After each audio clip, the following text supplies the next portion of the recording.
In this video, I want to continue to explore what I see as the loss of what I'm calling the traditional in the Church of England. I'm thinking this through by making these videos, so comments and critique of these ideas are invited. I'm certainly not presenting this as anything set in stone. I'm looking at how to retain what we have in the traditional Church of England, recover and build what is valuable and re-establish it, strengthen it within the church.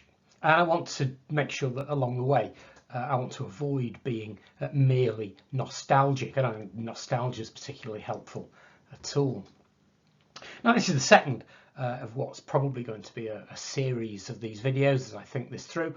The first one I made is called Growing the Traditional Church of England. Now, my particular focus in this video is how we can engage with what I see as an important, potentially reasonably sized group of people. So those people I'm thinking of are those who've had their thinking shifted radically by engaging with Jordan Peterson. They've then gone from him to Jonathan Pageau, possibly then into John Vervaeke, Rebel Wisdom, possibly a bit of Paul VanderKlay as well. People searching for meaning. If those names don't mean anything to you, just put them into YouTube. I'll put them in the notes below the video. These are quite significant players in the YouTube community. Very powerful ideas coming out of that group. Anyway, that's the group that I'm interested in focusing on.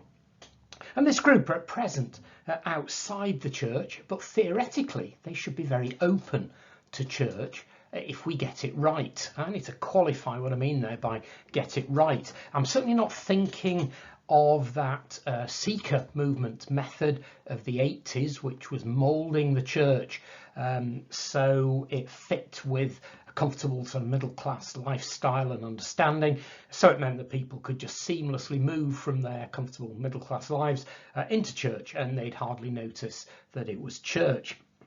I'm thinking really here of getting it right in presenting an authentic traditional Christianity which speaks deeply to them, and I think it can speak deeply to this demographic.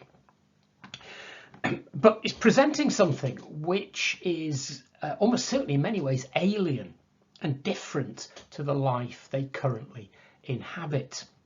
But it's presenting something which, when they encounter it, they will recognise it's the answer to their existential wrestling. Now, I'm not at present in a position to give any answers. I've not even got much of a route map really in doing this. I hope these reflections will give some pointers for possible directions, stimulate conversation, so ideas can be shared. At present, I'm still very much about analysis, just analysing the issues. And if we don't do that, I don't really see how we can then move to a position where we can engage with this demographic that I'm keen to reach. I think it's worth a general exploration of how we have arrived at the position we have in the Church of England and also wider church, although it's the Church of England which is my focus. That's the church to which I belong. And let's just go back into the 60s to have a look at a bit of context. Now, to state what is probably the completely and utterly obvious, the 60s was a time when huge swathes of traditional UK culture and values were turned upside down. Now, this wasn't accidental. This was a deliberate programme from liberals and the political left. The dominant ideology of the media and the arts, that was large sections of the arts and humanities in the universities were aligned with it, and therefore, unsurprisingly, the young were well on board with this. Just bear in mind that the young in the 60s are now those people in their 60s and 70s today. Now, I'm just old enough to have been part of this, so that sort of 60s ethos, that 60s ideology, and what happened from then on is very much my own journey. Now, at a superficial level, it was about growing your hair long as a way of rebelling against the older generation. And boy, that was incredibly easy to wind up that First and Second World War generations of my grandparents and parents just by having shoulder-length hair. But at a deeper level, it was about a systematic overthrowing of long-established beliefs and practices in British society. The church was not immune to this. The church was right in that 60s movement, really that 60s turning things upside down. A liturgical change was the very obvious manifestation of that. Roman Catholics had Vatican II, which then lost the Latin Mass. That was absolutely huge for them. In the Church of England, the prayer book, brackets alternative and other services, close brackets measure, 1965. Note the date, 1965 there. Now, it's a very cautious report, that one, and initially you had these little booklets called Series 1 and 2. And now they were essentially still very much 1662 feel, and quite honestly, as far as most congregations were concerned, it was just a tweak of what they were used to, and churches that had been using at 1928 probably hardly noticed at all. But what they did was that was moving. They got the Church of England liturgically moving, and that laid the ground then for Series 3. In the 70s. Now, that really was significantly different. That was very definitely modern liturgy. Gone was thee and thou, and it was replaced by normal modern English of you, and the whole concept, the way the book was laid out, the typography, it was really very different. And this was where, really, as far as most traditionalists are concerned, the rot set in. Now, I want to be very cautious how I explore this. I've already said I've got no time at all for the merely nostalgic. And I certainly don't want to disparage the entire movement for change in the church to bring more modern forms of worship and music. Now, one reason for this is that numerically, I'm going to use the shorthand here, the Holy Trinity Brompton strand of the Church of England is numerically the strongest section of the Church of England. It's drawing in the under 40s. It is incredibly creative in its exploration of what church is and can be. It's impacting more lives, both those who are attending church and also outreach into the communities, into the parishes where they're based. Just doing enormously, incredibly important work in significant numbers. I've got no time at all for those who just want to knock this because they don't use 1662 or whatever other traditional form you like. And I most definitely want to avoid nostalgia. I'm going to keep saying that because that, I think, is a major danger of going into this, wanting to recover and strengthen the traditional. So I want to avoid that traditionalist response, which is pretty close to, or if not actually, I just don't like it. It's awful. So I'm not going to think about it. I will just shout loudly that it has no place in the Church of England because I like the traditional. No time for that at all. I want us to explore, I want us to think, I want us to be completely honest in our engagement with what's going on. And I want to explore here, put a more nuanced approach in, really understanding what the modern church is. I think that's going to be essential if we're going to argue for a recovery and development of the traditional that is, to a large extent, being replaced.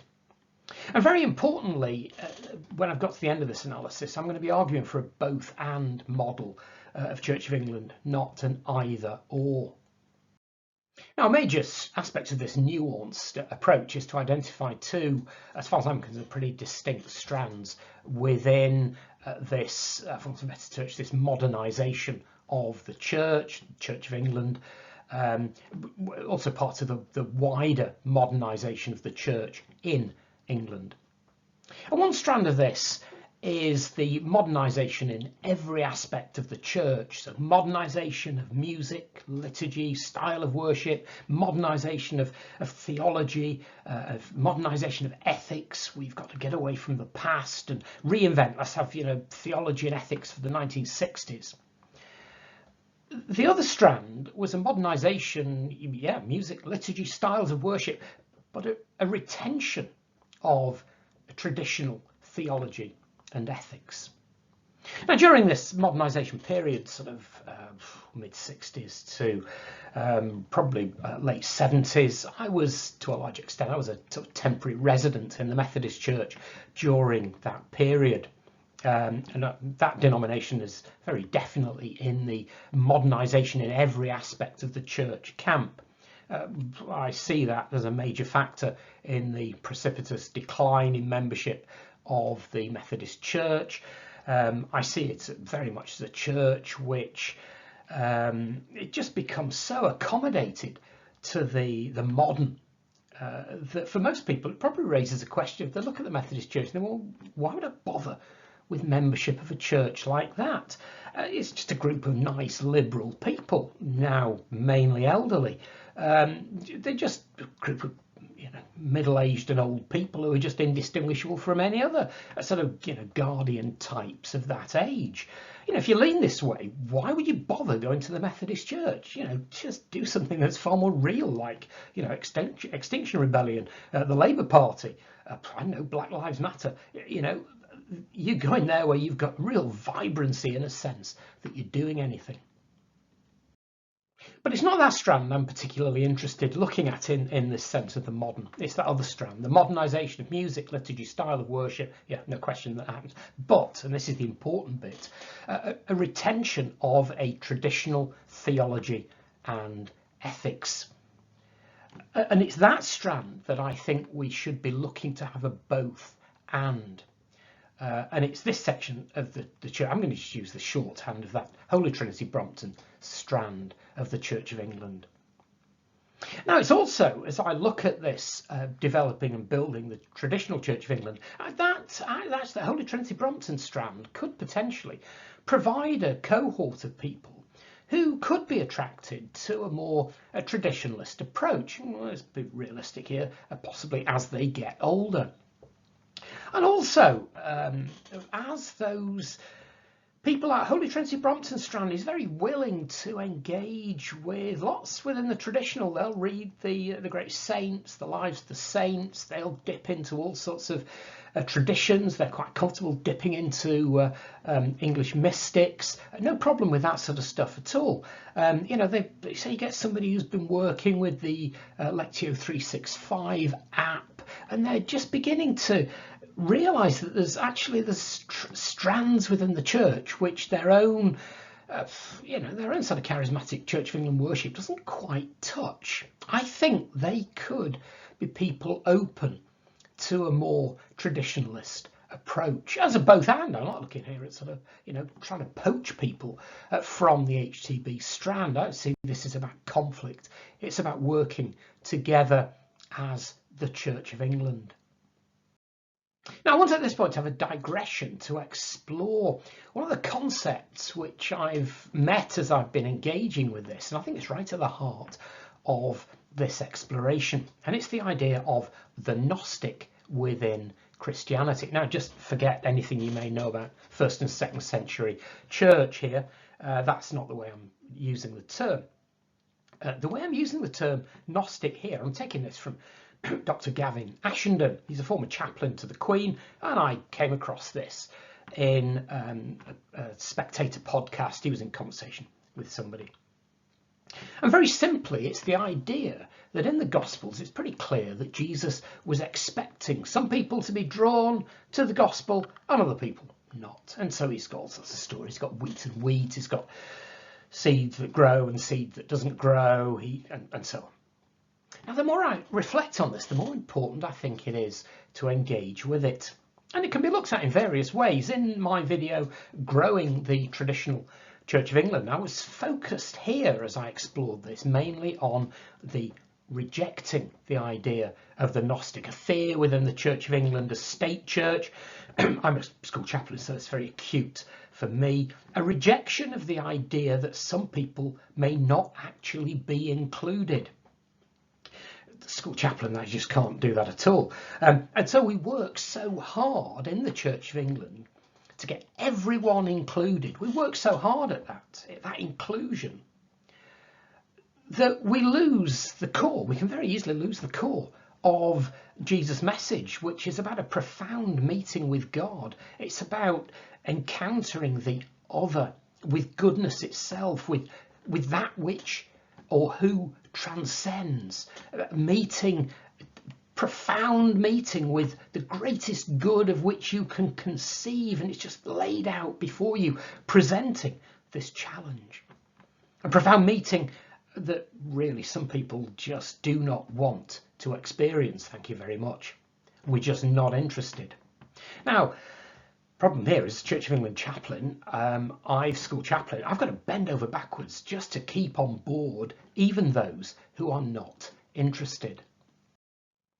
Now that is a problem, it's an error. Let's lay that on the table. It's one of the problems of being a school chaplain, much as I enjoy the job. But I want to explore now another erroneous path that this idea of the Gnostic can lead down.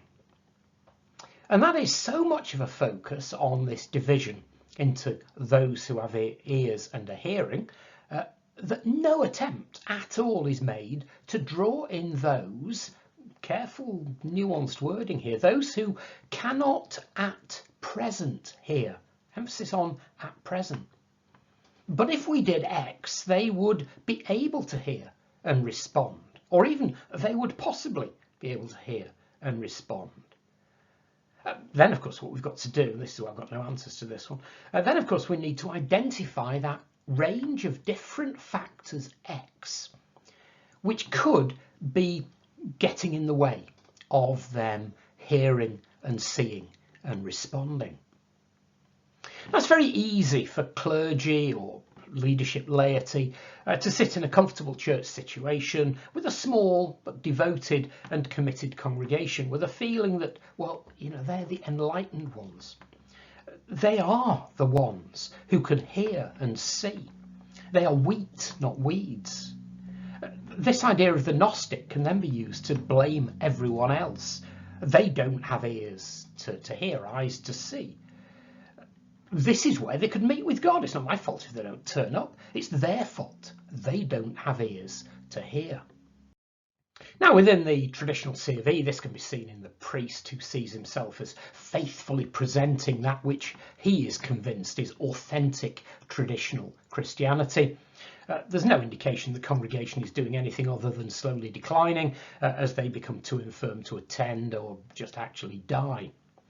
It's completely dismissive, this sort of priest, dismissive of anything at all to do with that Holy Trinity Brompton strand of the church, and numerically large and vibrant churches in neighbouring parishes that have a significant impact on the parish through a wide range of activities, engaging with a wide age range. They're just simply dismissed with that, just sucked a lemon face when their guitar-based worship is referenced in conversation with others in that traditional, probably Catholic Church of England. Now, obviously, numbers aren't everything. And again, obviously, the handful of people who attend weekday mass at the parish church are as valuable as anyone else in the parish. So I'm not questioning that at all. But I want to be aware here of the danger of the priest for whom his near-empty church is almost seen as a badge of honour. He's maintaining the true church in the face of all this modernity and the thousands of people who never enter his church. They're just not his problem. He prays for them, and that's enough. So a danger there in that particular route of the Gnostic. And it's also important that as we explore this concept of the traditional, the Church of England is a global church. Therefore, it would be useful to have a global perspective on this. If we're talking about the church, capital T, capital C, and we're trying to discern a way forward, bear in mind that Church of England is biggest. Africa just dwarfs the English Church of England. And we're going to end up with significantly different answers if we're looking at England, or we're looking at Europe, or we're looking at the world. It might even be different if we're looking at Wales and Scotland. We don't know enough about those to comment. The church is growing at an enormous rate in Africa, Asia, South America. Lives are being changed. Now, what do these churches look like? That's a question. I don't know the answer to that. How do these millions of Christians express their faith in their liturgy, their worship, their musical traditions? So I want us to keep in mind this idea of the Gnostic, used in the sense I am here. It's a very powerful concept. I'm finding it incredibly useful in helping to think this through. And it can illuminate a number of dangerous paths which it's tempting to travel. And we need very careful handling. Okay, so holding that concept of the Gnostic in mind, let's return to this question of modern church worship, rooted in the 60s, and the traditional, which I'm looking to recover, rooted in, well, centuries, if not millennia ago. Let's put a question forward, which I think is probably right at the heart of this exploration and is the focus of the remainder of this video.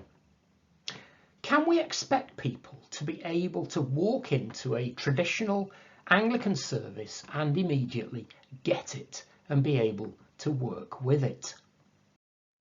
Now, one way of someone being able to engage with traditional Anglican worship is that they are already literate in that genre. They've got a feel of what's going on. They're used to the idea of they sit and they stand, they face in a particular direction. There's ancient language, musical form with which they're familiar. Now, even if it was decades ago. Now, what we're doing here, we're really looking at those who are, well, at least my age. So we're looking really at sort of late 60s, 70s.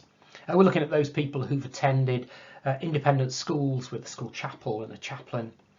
We're looking at those boys who were choristers. If we've got that cohort, then yeah, they will have soaked it in. My boys in certainly my last school, they could walk into a Church of England service decades after they left school, and they'd know what was going on. It had just come back to them. But, and here's a major problem, that's a very small section of the population. It's also declining. I'm 65, and I'm probably the younger end of the people who just grew up with that sort of thing. We're dying off. From me personally, as a teenager onwards, I've been just immersed in that modern liturgy, that series 3 and onwards, modern music, often guitar-led music. So it's a small section of the population. That takes us back to that question of the Gnostic. Do we just write off the majority who just aren't literate in that? They can't walk into a Church of England church and just get it. I remember when I used to work on sort of non-book communication, was the comment made that some people in some churches, they hand in more books as they walk in than they have in their own houses. So do we just write off the majority as those without ears to hear? Or do we do some work to enable them to hear? Now, another way people will be able to engage with the traditional Anglican, and this is the group I really want to focus on here, this is the direction I want to go in, are those who walk into church, yeah, they find it weird, really weird, potentially, but it's not off-putting weird. It's that sort of rather deeply attractive weird, because they walk into a world of the different. They realise as they walk into that church that they are in the presence of God in some way. Now, one of his videos, Jonathan Pageau talks about his journey into the Orthodox Church. I'm a bit vague here, I can't find where he says this, it was a year or so back. But it's a phrase that struck me very powerfully when he said it. He was there, he was talking about the Orthodox Church, and his response was, what? This is all real? Now, I think this here was a reference to that sort of magical and mysterious of Middle Earth as presented by Tolkien. And in the Orthodox Church, he had that powerful sense of all that it's real. He could encounter it within the church. Now, I'm confident that the traditional Church of England, I guess maybe not quite so weird and as the Orthodox Church, but I see no reason why we shouldn't be, really. It's all there within our tradition. We have the potential for delivering that sense of the profoundly real that would speak to that group of the symbolically literate. So there's a reference at the start that Jordan Peterson, Pageau, Vervaeke, those others in, as it's termed, that corner of the internet. I'm also working on the principle that if we can deliver this in a way which will attract those who are well outside the tradition, it'll also be attracted to that first category, those who are already literate in things church, and could be attracted back into it. I think also it could be attractive to those who are coming from a Holy Trinity Brompton strand of modern worship, traditional in its theology and ethics, and coming from that strand but wanting to move from a charismatic style of worship to something more traditional. Said before, possibly this is as they get older. So there's a lot to be said for finding something which could speak powerfully of the presence of God as somebody walks into a church. Okay, so what would be required to deliver this sense of a profound meeting with God in the context of the traditional Church of England? So let's picture someone who I would see as epitomising this demographic I'm looking at. So 30 something, early 30s, probably late 20s, male, decently educated, lived essentially outside the church, possibly spent time as a new atheist type, disciple of Dawkins, Harris et al. He's a profound sense there's something missing from his life. He's aware of, at some level, he's aware of a meaning crisis. And he's encountered Jordan Peterson. He's had his thinking shifted significantly by engaging with reading, listening to YouTube. Maybe even gone to hear him speak live. Then he's moved from that into the Jonathan Pageau, and so he is becoming more symbolically literate, yearning for something deep and profound. Okay, so there we've got our ideal character that we're looking at. Okay, so he walks into a service in our church. That's the important thing. What can Church of England priests do to ensure that we have done all that we can to facilitate a meeting with God, a meeting with the divine, a meeting with something other as that man walks into our church?